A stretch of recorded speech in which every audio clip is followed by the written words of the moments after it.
John 8:31.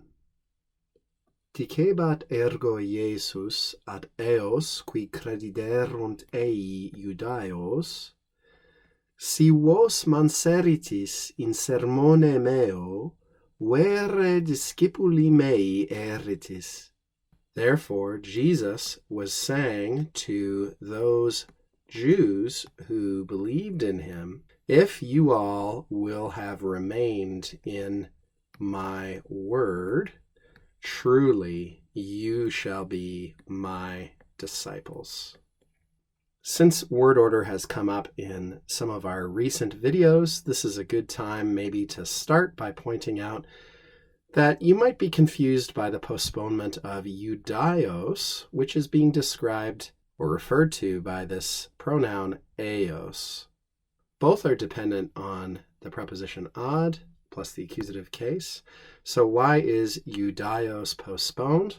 Well, the short answer is because that's what our Greek text does. And again, if we've learned one thing about our Latin translators, they are very scrupulous about imitating even the word order of the Greek, even though Greek sometimes employs syntactical constructions that Latin doesn't. Greek, for instance, uses in the New Testament participles far more frequently than Latin normally would, according to the typical patterns of the language.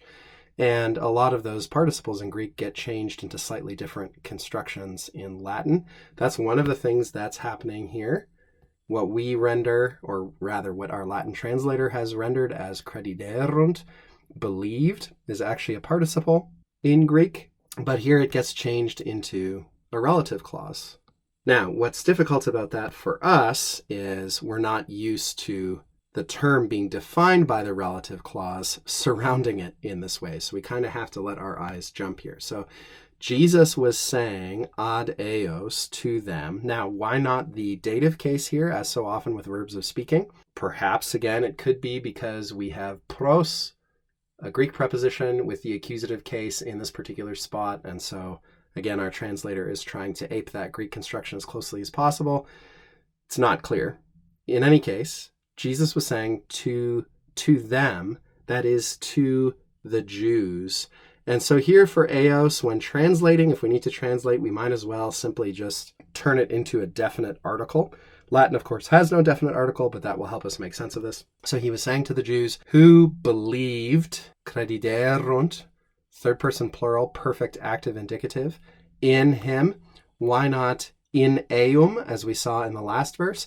Because sometimes we find credo with the dative case, sometimes we find it with in plus accusative. Moving on, we see that Jesus utters a conditional sentence here. If you will have remained future perfect in my word.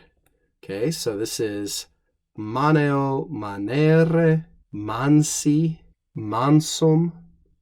Here with, at least in translation, probably what we would just give as simple future force in English.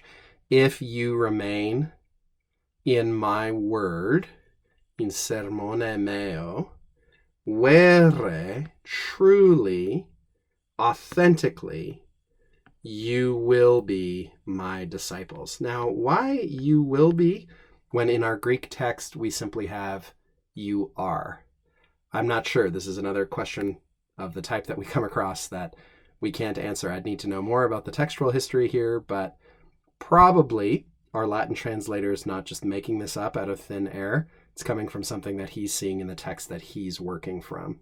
Or possibly he thinks it is necessary to respond to the future perfect that he's used in the first part of the clause. I'm not sure, but it is an interesting little detail that we come across when we compare.